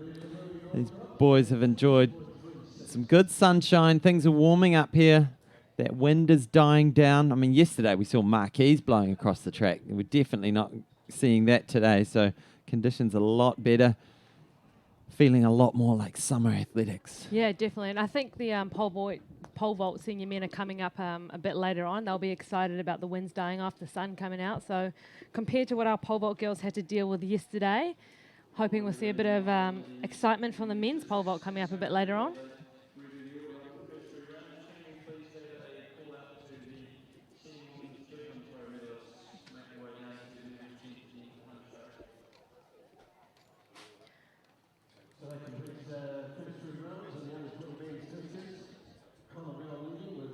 Oh, so we've just finished the first 3 rounds. I'm getting ahead of myself with the discus. So we've still got 3 rounds to go. So they'll reorder the 7 athletes who are in the competition. And obviously Connor will be going at the end of that order. And these boys on screen will see if some of that greatness can rub off and if they can chase Connor. Yeah, definitely. It's that's what they'll be looking for. But one of the things when you're in a competition and someone's doing really well and getting PBs and breaking records, it can be pretty inspiring for the other athletes. It can really boost your own personal performances. I've been in that situation where I've run in a race with one of the Australian girls, and she ran a 54. She had an amazing race, but she also dragged me through to make a World Champs qualifier in the same race. So for a lot of the times, those athletes, that's what you really want, is that you want that person out there just dragging up the competition, and everyone else tends to step up in the same competition. So these boys will all be looking for good PBs now that Connor's out there set the bar. And we can see them there. They're such a casual bunch as well. Everyone looks like they're good mates there. They're just kind of sitting around. Looks like quite a great lifestyle there. It does. The old discus throwers. Beginning to wonder if distance running was the right choice. But you can't beat a nice social Sunday long run, though. Anyway, so on the track this afternoon, we will be getting back to the action at 1:30 on the track. So that's when our 100-metre hurdles finals kick off. So note that down in your diary. Here's the plan of attack. So 100-metre hurdles, then the men's 110 hurdles, and these are all finals. Men's and women's and para 400-metre finals, women's 800 finals, and the men's and women's 4x100 finals. So, of course, the further on in the weekend we get, the more finals we're getting, and basically everything that's left on the track this afternoon is all finals. On the field events, the men's pole vault. Now, this is a big one. This is where we're going to find out if Nick Southgate can get his title back off James Stain. We've got the men's long jump under 20, men's javelin, and Triple jump. Yeah. Senior men's triple jump and a senior women's high jump. So senior women's high jump is going to be an exciting event too. Yeah. We have some great high jumpers, and we actually saw an amazing high jump competition in Wellington at the Capital Classic last week. Yeah. Yeah. Yeah, the Aussie girl. Yeah, but the same thing for our girls as well. It's amazing to have those kind of athletes over here. The Just two really- Josies. Yeah, just really setting the standard for them, and we're really seeing our own girls step up there. So Yeah. we're expecting there'll be some exciting high jump going on this afternoon.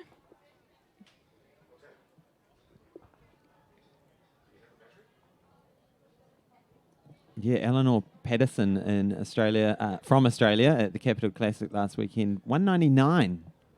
Ooh, man. And then Nicola McDermott from Australia just behind her in 196. And then the best of the Kiwis was Keely O'Hagan in 178. Yeah, so it'll be interesting to see how things play out. Josie Taylor, Josephine Reeves, Keely O'Hagan, they've all been jumping pretty well this summer, so a lot to come this afternoon. So definitely stay tuned. And like we've said before, share this link with your club mates and your family members. Make sure they know about it, that you can watch athletics free and online wherever you like. Nick Willis was telling us before, he was sitting on the plane as they were trafficking in on the runway last night, watching the 5,000 metres last night on his phone.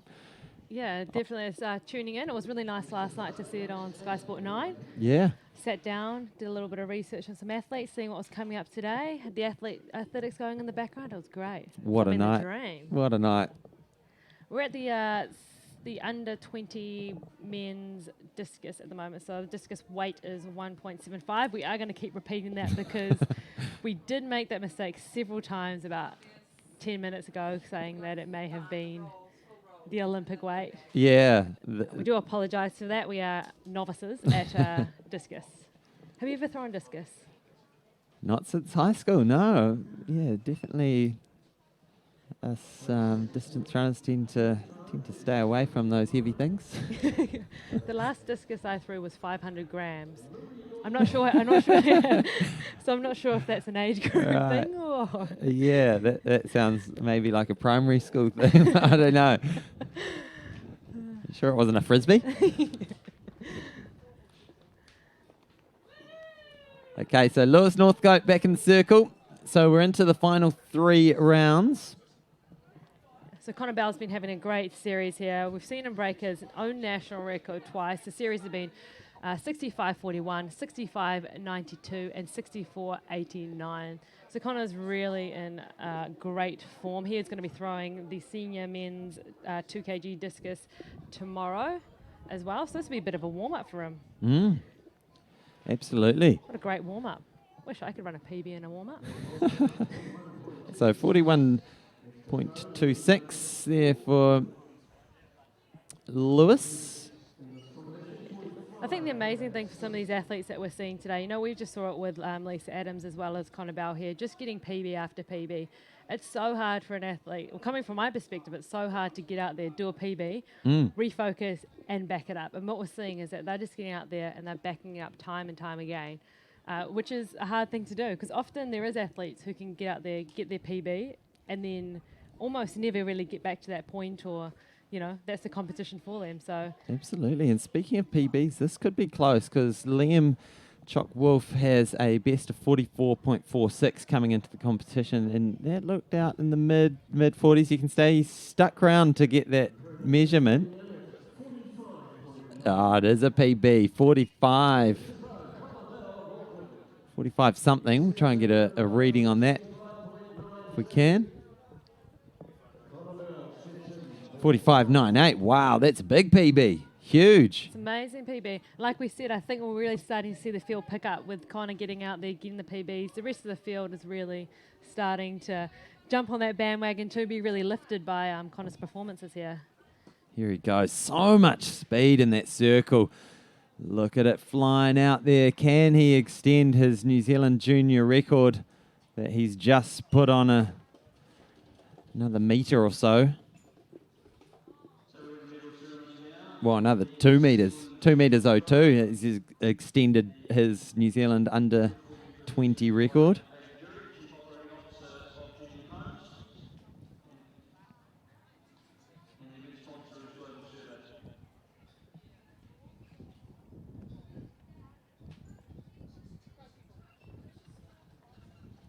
So 62.86 for that one, so that won't change his position.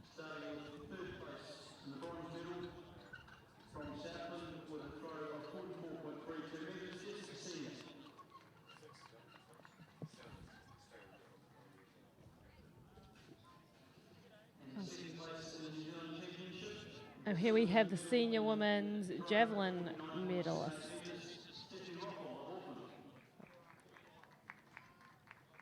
So Zion Trigger Vitale, is that going to stay in? No, it just drifts out and rolls across the track. Good thing it's only 1.75 kg. So there we see our medalist. One of the things I have been asked by someone was why we're giving out 2 seconds or 2/3 type thing, so why there's so many people on the podium. So you can't actually win a national title if you're not a resident or if you're not from that country. Yeah. So even though we have a Canadian there in second, we'll still always give the second place to our own resident, and the Canadian gets gets a medal to take home, but yeah, I don't want to, not a participation, but congratulations, but you can't have our titles.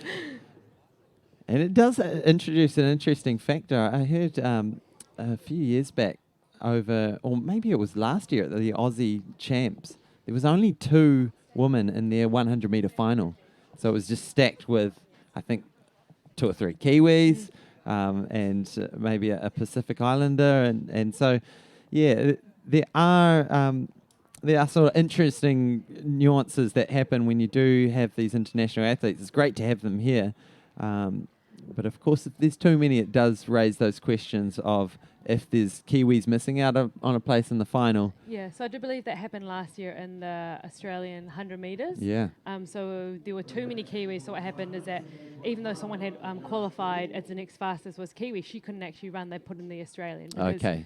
Yeah, and also it comes to complications that when it's World Champs, Olympic years as well, that they need their own people in. Yeah, when you're trying to get a 4x1 team together, something like that. Yeah, exactly. But it's exciting when we see our Kiwi athletes out there and other internationals and beating them.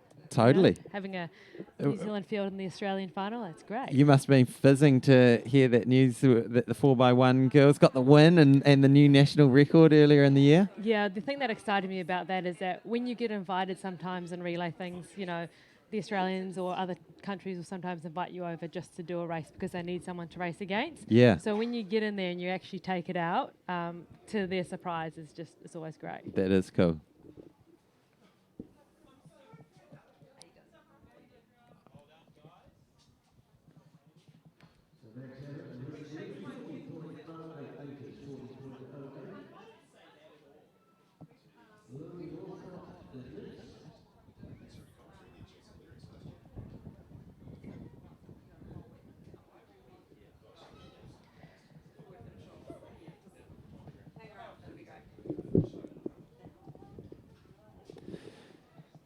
All right, so we're about to welcome into the commentary booth one of our representatives from our title sponsor, Jenny and Holmes.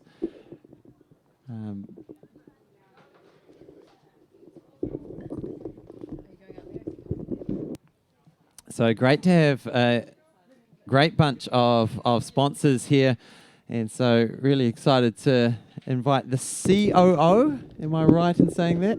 Chief Operating Officer of Jenny and Holmes. That's pretty close. Yep. Now, introduce yourself. I know your first name, Aidan. So I'm Aidan Jury. So I look after the Jenny and Franchise Network through New Zealand. So Awesome. Yeah, proud to be here today and obviously supporting the New Zealand athletics team. Yeah, absolutely. Great to have the wonderful sponsorship from you guys, and it'll be lovely to hear from you what sort of, as a company, you see in athletics, and what's encouraged you to get behind this great event.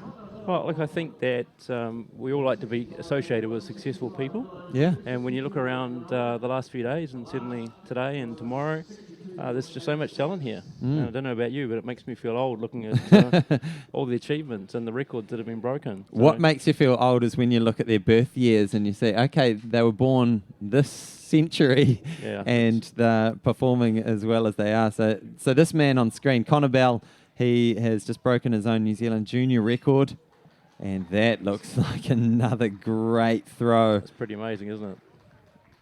The strength and speed of this man and just his sort of understated nature. He's quite the athlete, and we're going to see more of him tomorrow in the senior men's discus. Wow, so we just heard over the loudspeaker 66.01, so that's another improvement on his New Zealand record that he's already broken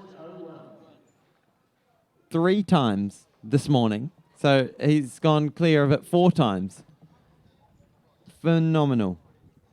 66.01. So this, of course, is with the junior implement, which is slightly lighter than the senior one, but certainly means that he's in good form. So in the studio here, I've got Aidan Jury from Jenny & Holmes, the title sponsor of this this weekend's 2020 New Zealand Track and Field Champs. So tell us about Jenny & Holmes. What do you folks do? Well, this is our 4th year of sponsoring Athletics New Zealand, and the 2nd year we've been at Napunawai. 2 years prior to that we were in Hamilton, and we're looking forward to Hawke's Bay for 2021, 2022. Great, got you signed up. Good to hear. Essentially, we build houses the length and breadth of New Zealand. We're proud to be New Zealand's most awarded builder, but most importantly, we're proud to give back to the community, and we're proud to give back to the New Zealand athletic team, and obviously see a lot of these athletes doing their thing over the last few days and in their pledge or in their drive to get to Tokyo. So we also sponsor the New Zealand Olympic Committee, and it's great to be working with the New Zealand Olympic Committee to get so many people up to Tokyo in July and August. So brilliant. It just makes you feel great to be here and to be able to give something back to this sport. Yeah, fantastic to have great Kiwi companies like yourselves getting behind it and helping. We've got Olympic champions, we've got world champions, we've got world record holders performing today, but it's also that grassroots. The top doesn't rise to the top unless they've got that good support of fellow athletes around them and coaches and officials. So yeah, thanks so much for the support you guys are giving. So here we are in Christchurch, and you drive around the city and see buildings still half fallen down, and new buildings looking incredible. Really amazing stage in the city's history as far as it being rejuvenated. So obviously you folks have built a fair few houses around the city. We certainly have over the last few years. Since what is it, 9 years now? 2011, yeah. So great to see the city alive and well, and this facility is amazing. You just have to look behind us at not only what we see here with athletics, but the hockey ground, the league ground, something for Canterbury to totally be proud of. But here we are just watching now. Yeah, so this is Joshua Bull, one of those Canterbury athletes who's benefiting from this great facility. So his best this year, and also in his lifetime, 39.45. So I imagine he would have come into this competition hoping for a 40-plus performance, get that 4 in front of his name. Just how many records have been broken this weekend? It's just amazing. And the wind hasn't been that nice either, but certainly getting a bit better now. Yeah, it has been incredible. It's almost hard to keep track of it, really. I mean, just this morning we've had a New Zealand junior record from Connor Bell, Lisa Adams smashing the world record in the para shot put, and just the performances coming left, right, and centre. Don't go anywhere, ladies and gentlemen. And on screen we've got Max Abbott. So he's got a personal best of 41.77. So he's broken that 40-metre mark. And that looks like it could be a slight improvement.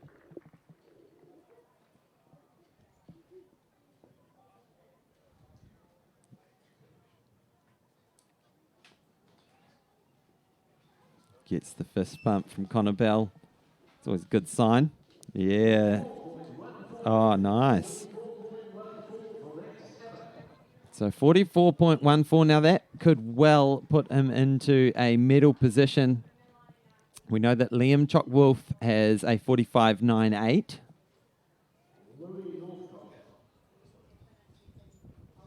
But that is a huge PB. He's added almost 3 meters to his best coming into the competition. And every time you add 3 meters, that's you've had a successful weekend. All right, Lewis Northcote. Another Wellington thrower.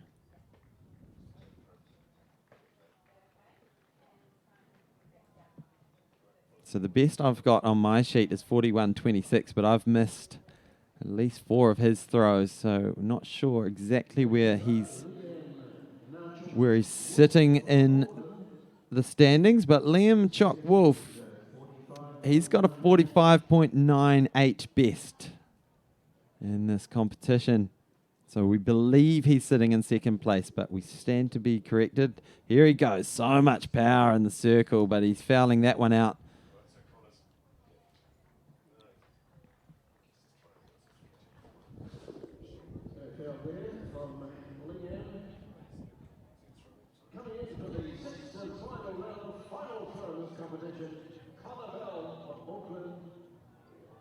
So here's Connor Bell, the leader of your competition in the men's under 20, coming in, getting the crowd behind it. He's had a lot of fun here this morning, and he wants to finish on a high to get ready for tomorrow's senior competition. And ladies and gentlemen, let's take a look at this great technique, great speed. He loved that one, gave it the double claim. Absolutely sent that one out of the circle. And let's stay tuned to see what he's got on the board. He loves it. He knows it's a good one. So he threw 66.01 just before all of his competitors are clapping it. 67.40 is the stadium announcement. 67.40. So that means he's added, let me do the maths, 3 meters 0.50 to his New Zealand junior record. So you can understand why he's pumped. He's gone home with a PB of 3.5 meters. He's extended his personal best by. So a big thank you to Les Mills, who've got behind this shot put event. And speaking of sponsors, I have the CEO of Jenny and Homes. And whereabouts are you folks based? And what's the story? When did the company start? Look, we've been building houses through New Zealand for 38 years now, believe it or not, which is a long time. Originally formed in Hamilton. Yep. Our head office is in Tauranga, but I live in Auckland and travel the length and breadth of New Zealand because we've got teams all the way from Invercargill right up to the far north in Kerikeri. So, you know, proud of our teams and the work that they do. So, obviously, you know, we're happy to be involved with New Zealand athletics and give something back to youth and the community. And, you know, the reason for that is that we really like to be associated with successful people. And, you know, successful people go on to do successful things and support successful brands like Genian. All right, so thank you for tuning in, everyone. We are going to take a little break as we come back to at 1:30 as we see he's a happy man, Connor Bell, talking about successful people. He's got a huge career ahead of him. He's only 18 years of age and just climbing up the senior ranks, claiming junior titles left, right and centre. So thank you for tuning in. It's been great having the COO of Ginny and Homes in the studio with me. My name is Hayden Sherman. We're going to be back live at 1:30. We're going to go and grab some lunch, keep our camera crew fed, and we will see you at 1:30 in the Sky Sport Next coverage. See you shortly. Jenny and Homes have been proudly building the homes New Zealanders love for over 35 years and encouraging youth to achieve their hopes and dreams. Jenny and Homes is proud to partner with the New Zealand Olympic Games team.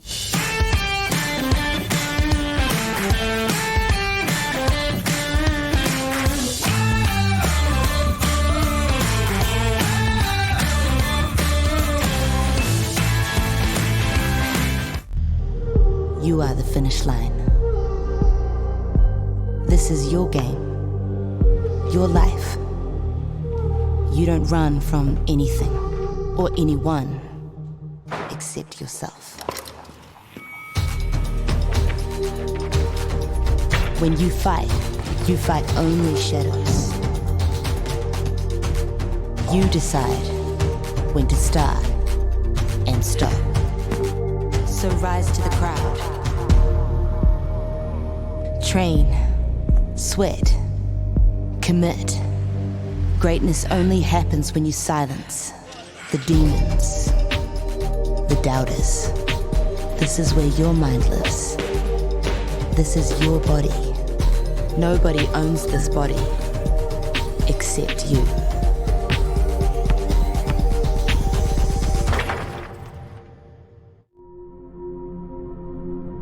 Finish lines. They are secret deals we make with ourselves. Some lines we cross today, and some are for tomorrow. What's your finish line?